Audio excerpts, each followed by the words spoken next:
জি বস। আপনি তো এখন আমার স্টাফ না, আর আপনার সাথে কথা বলে আমার মূল্যবান সময় নষ্ট করতে চাই না। বস আমার কথাটা একটু শুনবেন। আপনার কথা কানে যায় না? আপনার কথা বুঝতে কি সমস্যা হয়? হ্যাঁ, আপনার সাথে কথা বলতে আমার বিরক্ত লাগছে। বের হন। স্যার আমার চাকরিটা চলে গেলে আমি পরিবার নিয়ে না খাই হব। স্যার দয়া করে স্যার আমার সাথে এরকম করবেন না স্যার। আপনি না খেয়ে থাকলে আমি কি করবো? প্লিজ বের হন।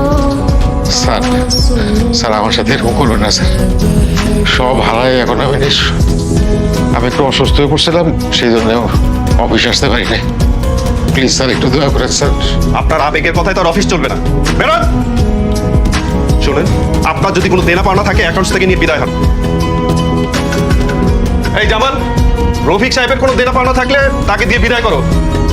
বের হন। বস বস আপনার দুটো পায়ে আরে রফিক সাহেব কি করছেন আপনি? আপনাকে বললাম না বের হন।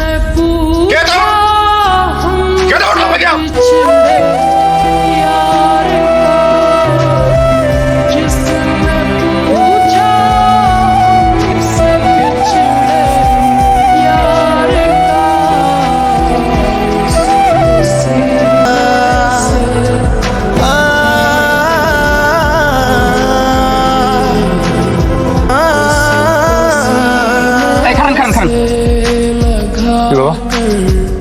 আপনার তো বাড়িওয়ালা বাড়িতে ঢুকতে না করছে।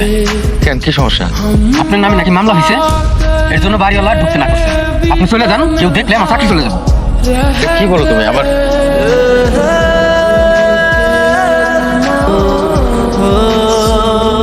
ইমা। হ্যালো বাবা। আরে ওই তোর বাসা আসতেছি, আজকে রাতটা তোর এখানে থাকবো। তুমি তো আসতে যাচ্ছ বাবা, কিন্তু আমি তো বাসায় নাই। ও তোমার জামাইয়ের সাথে একটু ঢাকার বাইরে আসছি। আচ্ছা।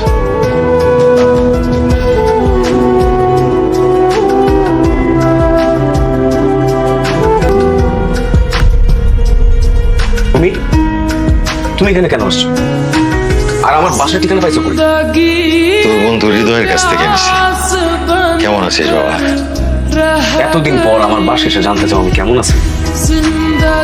খুব বিপদে পড়ে আসছে রে বাবা, সারাদিন কিছুই খাই নাই, শরীরটাও ভালো না। আজকে রাতটা তোর এখানে থাকি। না না, আমার এখানে তুমি থাকতে পারবো না। তুমি এটা খুনি, আমি কোনো খুনির সাথে কথা বলবো। যাও যাও, কিন্তু যাও যাও যাও। কি বলিস? বিশ্বাস কর বাবা, আমার কোনো দোষ নেই। আমি বুঝতে পারি না এমনটা হবে। আমি শুধু দিয়ার ভালো। তোমার কোনো কথা আমি শুনতে চাই। তুমি বের হও আমার সাথে। তুমি আমার জীবনটা নষ্ট করছো, দিয়া সংসারটা ধ্বংস করছো, তারপর তোমার স্বাদ মিটে নাই না বাবা। তুমি না বাবার নামে একটা কলঙ্ক। কি বলিস রে বাবা? আমি তোর জন্মদাতা, তোর ভালোর জন্য, তোর একটু সুখের জন্য আমার জীবনের কত স্বাদ আল্লাহ আমি বিসর্জন দিচ্ছি। কি করছো বাবা? তুমি কি করছোটা কি আমাদের জন্য?